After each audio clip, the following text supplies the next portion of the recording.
Экспедиция из Петербурга успешно испытала в Якутии разработки в области связи в условиях арктических территорий.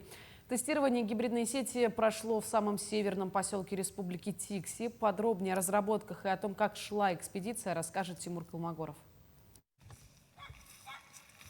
Третья арктическая экспедиция Санкт-Петербургского государственного университета телекоммуникаций прибыла на территорию Якутии 21 июля в составе 12 человек.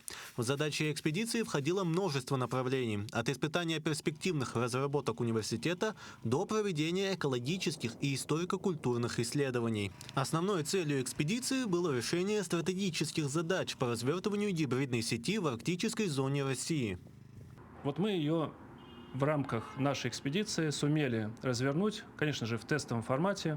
Мы связали поселок городского типа Тикси, Санкт-Петербург, Самару, Смоленск, Архангельск.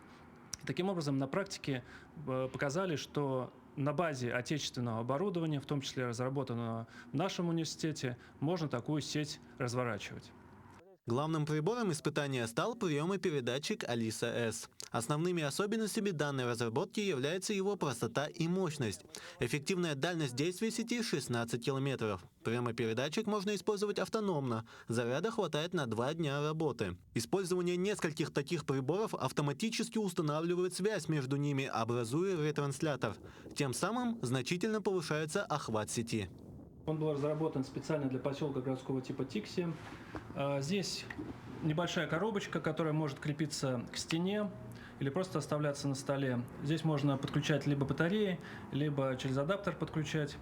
Устройство не требует абонентской платы, вы можете подключить любое устройство к нему, телефон, планшет, компьютер, и, соответственно, таким образом организовывать связь. Кроме того, была протестирована мобильная наземная станция космической связи. Благодаря ей была проведена проверка мощности и стабильности сети в полевых условиях. Связь была отличная, на удивление. Я думал, что будет сильно хуже. То есть отношение сигнала шума у нас всегда было выше 10. Это достаточно хорошо. Также, в Москве у нас поднималось до 15, а в Тикси было около 9. Это тоже хорошо. То есть сигнал идет хороший, качественный, прерывы связи не наблюдалось. Кроме основных исследований в области связи на территории Булунского района, прошли испытания биомедицинских приборов, беспилотных авиационных систем, а также участники экспедиции провели съемки документального фильма о жителях республики и ее природе, одной из частей которых стала территория Ленских столбов. Как только мы приехали в Якутск, буквально на следующий день мы отправились на Ленские столбы. Там мы провели целый день.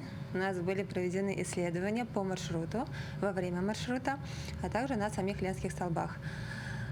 Красоты, конечно, невероятные. Для нас, жителей средней полосы, это просто впечатление было восхитительное. После испытаний и доработки комплект приборов Алиса-С планируется в следующем году передать в Тикси для обеспечения связью социально значимых объектов. Тем самым это станет первым шагом для создания надежной сети связи в населенных пунктах Крайнего Севера.